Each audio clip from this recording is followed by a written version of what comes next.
খুব ভালো তরমুজ, বিগ তরমুজ। বাজার এই বছরে এইটাই প্রথম সর্বপ্রথম সেরা বড় সাইজ। এই এত বড় সাইজ এখনও আসে নাই।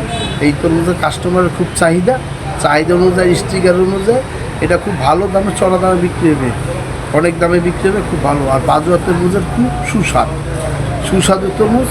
এই বরিশালের তরমুজ, এই তরমুজ হলে বরিশালের তরমুজ খায় না, এটা খুব মিষ্টি তরমুজ। বরিশালের থেকে অনেক, বরিশালের তরমুজটা মজা, মানুষের খাইয়া মজা পায় না। বাজুয়ার তরমুজ গুলি খাইয়া মানুষের খুব মজা পায়, খুব মিষ্টি, খুব আনন্দ সহকারে এটা খায়। আর খুব আনন্দ সহকারে দোকানদাররা কিনে নেয়, তারাও বেচে মজা পায়। ধন্যবাদ। ধন্যবাদ।